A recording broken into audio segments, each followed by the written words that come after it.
سم و طاعت کا نظام دو طریقے کا ہے. سم و طاعت ایک ہے بیعت کے حوالے سے، بیعت سم و طاعت، اور وہ شخصی بیعت، کسی ایک فرد کے ساتھ بیعت کہ میں آپ پر اعتماد کرتا ہوں، آپ کا ساتھی ہوں، اور آپ جو حکم دیں گے کتاب و سنت کے دائرے کے اندر ہوگا، اطاعت کروں گا. یہ طریقہ جو ہے یہ قرآن مجید میں بھی مذکور ہے، حدیث نبوی میں مذکور ہے، سیرت النبوی میں مذکور ہے. یہی طریقہ شخصی بیعت کا چلتا آ رہا ہے امت کے اندر. کم سے کم 1300 برس تک کوئی اجتماعی ادارہ امت کی تاریخ میں وجود میں نہیں آیا جو اس بیعت پر مبنی نہ ہو.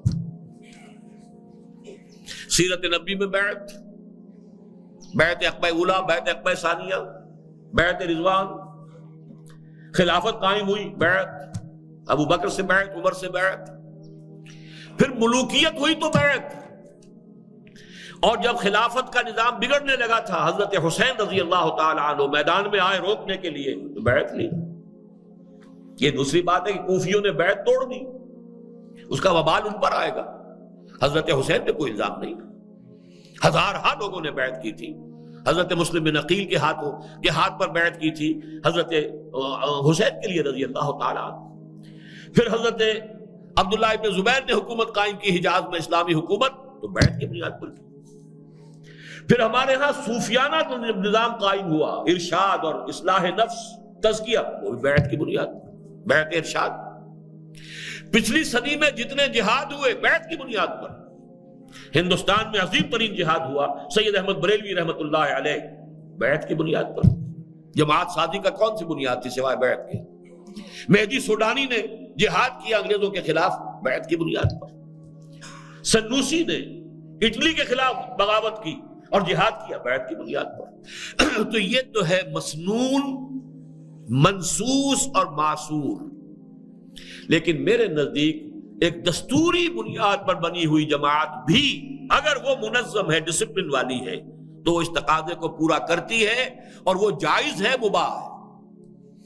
بیعت، شخصی بیعت لازم نہیں ہے، گویا کہ وہ دستوری بیعت ہے، وہ ایک شخص سے بیعت نہیں ہے، دستور سے بیعت ہے. ہم اس دستور کا حلف اٹھا رہے ہیں، اس دستور کے پابند ہوں گے، اس دستور کی روح سے جو امیر ہوگا اس کا حکم مانیں گے، اس دستور کی روح سے ہم ووٹ دیں گے اور کوئی اپنی شورا منتخب کریں گے، اس شورا کی اکثریت کا جو فیصلہ ہوگا اسے مانیں گے، وغیرہ وغیرہ. وہاں پر کسی شخص سے بیعت نہیں ہوتی، دستور سے بیعت ہوتی ہے. تو میں دستوری جماعت کو بھی اس وقت قرار دے رہا ہوں کہ وہ بھی بیعت ہے، لیکن وہ بیعت جو ہے وہ دستوری بیعت ہے، شخصی بیعت نہیں. جبکہ سیرت میں، قرآن میں، سنت میں، پوری مسلمانوں کی تاریخ میں جو بیعت ہے وہ شخصی بیعت ہے. اور اس کے لیے بھی میں چاہتا ہوں کہ عقلاً اور نقلاً دونوں طریقے سے بات کو سمجھ لیجئے. نقلاً کے حوالے سے تو ایک حدیث کافی ہوگی، اور یہ مسلم شریف کی روایت ہے حضرت عبداللہ ابن عمر سے رضی اللہ تعالی عنہما، جس میں الفاظ آئے ہیں من مات ولیس فی عنقہ بیعۃ مات میتۃ جاہلیۃ. جو مسلمان مرا اس حالت میں کہ اس کی گردن میں بیعت کا قلادہ نہیں تھا. دیکھیے بیعت کا قلادہ فی عنقہ، جیسے آپ نے بکری کے گلے میں کوئی چیز جو ہے وہ رسی باندھ کے پھر اپنے ہاتھ میں رسی لی ہوئی. یہ بیعت وہ شے ہے جس کے ہاتھ میں ہاتھ دیا گویا کہ اپنی گردن اس کے ہاتھ میں دے دی ہے کہ جو حکم دے گا ماننا پڑے گا. اس لیے عنقہ بیعۃ من مات ولیس فی عنقہ بیعۃ. جو شخص مر گیا اس حال میں کہ اس کی گردن میں بیعت کا قلادہ نہیں تھا، فقد مات میتۃ جاہلیۃ، وہ جاہلیت کی موت مرا ہے، اسلام کی موت نہیں مرا. یہ مسلم شریف کی روایت ہے عبداللہ ابن عمر سے رضی اللہ عنہما. اور عقلاً یہ سمجھ لیجئے، ہر تحریک، چاہے وہ تحریک آزادی تھی، جب بھی کبھی ڈائریکٹ ایکشن کے مرحلے پر آتی ہے وہاں ڈکٹیٹر معین کیے جاتے ہیں. جمہوری نظام، کانگریس ابتدا سے بہت بڑی جمہوری جماعت تھی، لیکن جب انہوں نے ڈائریکٹ ایکشن کا فیصلہ کیا، ڈس اوبیڈینس کا فیصلہ کیا، سول ڈس اوبیڈینس کا، اب ڈکٹیٹرز مقید ہوتے تھے. جب تک کہ ایسے مراحل میں ایک شخص کی اطاعت نہ ہو، کیوس ہو جائے گا. یہ مشورے کرنا، مشورے کر کے اس کے تقاضے پورے کرنا، شورا کے اجلاس کے لیے 15 دن پہلے نوٹس بھیجا جانا ضروری ہے.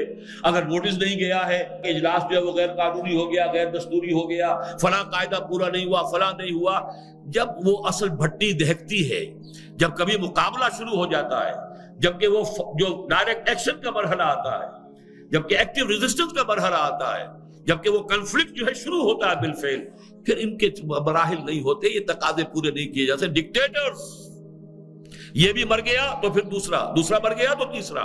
جیسے کہ حضور نے، مجھے یاد آ گیا، صلی اللہ علیہ وسلم معین کر دیا تھا غزوہ موتا میں، زید ابن حارثہ یہ ہوں گے امیر، اگر یہ شہید ہو جائیں تو پھر جعفر تیار ہوں گے رضی اللہ تعالی عنہما، اور پھر یہ بھی شہید ہو جائیں تو عبداللہ ابن رواحہ غالباً جو کہ انصاری تھے، اور وہ بھی اس کے بعد آپ خاموش رہے. اور اس کے بعد جب تینوں شہید ہو گئے تو پھر حضرت خالد ابن ولید نے اپنے ہاتھ میں خود کمان سنبھالی. تو ڈکٹیٹرز کا معین، اور ڈکٹیٹر وہی ہے امیر. اصل میں یہ لفظ ہمارے ہاں گالی بن گیا ہے، ورنہ آپ غور کیجئے، عامر کسے کہتے ہیں؟ عامر ڈکٹیٹر. اور امیر کسے کہتے ہیں؟ عربی زبان میں عامر اسم فاعل ہے، امیر صفت مشبہ ہے، مادہ ایک ہے. اور صفت مشبہ کا اور اسم فاعل کا فرق کیا ہے؟ اسم فاعل میں کسی شے کا عارضی ہونا بھی ہوتا ہے. ایک شخص جب پانی پی رہا ہے اس وقت شارب ہے، مستقل تو نہیں ہے شارب ہو. کوئی کام میں کر رہا ہوں تو اس وقت میں فاعل ہوں. لیکن جب وہ چیز مستقلاً کسی کی سیرت کا جز بن جاتی ہے تو اب وہ فعیل کے وزن پر آتی ہے. گویا کہ آمریت جس کی وجود میں مستقل ہو جائے گی وہ امیر کہلاتا ہے. لیکن ہمارے لیے لفظ امیر تو ہم استعمال کر لیتے ہیں، لیکن جمہوریت کا جو ذہنوں پر بخار چڑھا ہوا ہے اور جو مغربی تصورات نے آ کر ہمارے دماغوں کے اندر کچھ چیزیں جو ہے وہ اس طریقے سے ٹھوک ٹھوک کر راسخ کر دی ہے، اس کی وجہ سے اس تصور کو قبول کرنے کے لیے دل تیار نہیں. ورنہ حقیقت میں امیر، عامر اور گاڑھا ہو جائے، مستقل ہو جائے تو وہ امیر ہے. اور یہ لفظ ہے جو ہمارے دین کا ہے. اسی لیے فرمایا گیا تم اگر 2 یا 3 بھی ہو کہیں سفر پر جا رہے ہو تو اپنے آپ میں سے ایک کو امیر بنا لو. اور امیر اور مامورین کا رشتہ کیا ہے؟ مامورین مشورہ ضرور دیں گے لیکن فیصلہ امیر کے ہاتھ میں. صرف یہ کہ فرق یہ ہے کہ اب حضور کا فیصلہ ہر حکم واجب الاطاعت تھا، لیکن اب کوئی امیر ایسا نہیں ہوگا جس کا ہر حکم واجب الاطاعت ہو. یہ دیکھا جائے گا کوئی حکم شریعت کے دائرے سے باہر تو نہیں، شریعت کے خلاف تو نہیں. اگر خلاف ہے تو نہیں مانیں گے، اگر اس کے دائرے کے اندر ہے تو پھر منشط والمکر والعسر والیسر وعلی عسرۃ علینا، چاہے وہ حکم مشکل ہو چاہے آسان ہو، حالات مناسب ہو یا مخدوش ہو، اپنی طبیعت آمادہ ہو یا طبیعت پر جبر کرنا پڑے، دوسروں کو ترجیح دے دی جائے، آپ پر ہر حال میں اطاعت کرنی ہی کرنی. یہ ہے. اگر صرف ایک ایکسیپشن ہے کہ اگر وہ شریعت کے خلاف ہے تو صاف کہہ دیں گے لا سمع ولا طاعہ. بہرحال یہ ہے وہ خصائص جو میرے نزدیک آپ کو تلاش کرنے چاہیے کسی جماعت میں. پھر گن لیجئے، ڈکلیئرڈ ایم ہو اللہ کے دین کا غلبہ، نتھنگ شارٹ آف اٹ، کوئی چیز بھی اس سے کمتر نہیں. نمبر 2، نظم، سمع و طاعت. بہتر یہ ہے کہ وہ بیعت شخصی کی بنیاد پر ہو، جو منصوص بھی ہے، مسنون بھی ہے، معصور بھی ہے. اور اس سے آگے لیکن بیعت دستوری جو ہے، گویا کہ کوئی دستوری جماعت ہے لیکن ڈسپلن اس میں ہو سب و طاعت والا، وہ بھی مباح ہے. نمبر 3، منہاج کیا ہے، طریقہ کار کیا ہے، اور سیرت النبی سے وہ کس طور سے مستنبط ہے، کیسے ڈرائیو کیا گیا ہے. اور نمبر 4، قیادت. اور ظاہر بات ہے کہ بیعت شخصی کی بنیاد پر ہے اگر تو ایک شخص کو ٹھوک بجا کر دیکھ لینا کافی ہے، اس لیے کہ ایک ہی کے ہاتھ میں قیادت ہے، ایک ہی کے ہاتھ میں ہاتھ دے رہے ہیں آپ. باقی اگر وہ جماعت دستوری ہے تو پھر تو دیکھنا پڑے گا کہ کون کون لوگ جو ہیں وہ آ سکتے ہیں اس میں. کیا پتا کل کوئی اور امیر منتخب ہو جائے، پرسوں کوئی اور ہو جائے، پھر ذرا چھان بین زیادہ کرنی پڑے گی. بہرحال ان تمام چیزوں کو سامنے رکھ کر جس جماعت پر بھی آپ کا دل ٹھکے، میں پھر عرض کر رہا ہوں، اور جیسا کہ میں عرض کروں گا، میں ایک طویل سفر پر باہر جا رہا ہوں ملک سے، اور کیا عجب کہ وہ سفر جو ہے وہ زندگی کا آخری سفر بھی ثابت ہو، اس لیے کہ بہت میجر آپریشن ہے میرا. اب میں نے طے کر لیا ہے گھٹنوں کے ریپلیسمنٹ کا، ٹوٹل ریپلیسمنٹ آف نیز دونوں، اور یہ میرا آپریشن امریکہ میں ہونا ہے. میں 20 کو یعنی اگلا جمعہ جو ہے یہاں سے روانہ ہو جاؤں گا.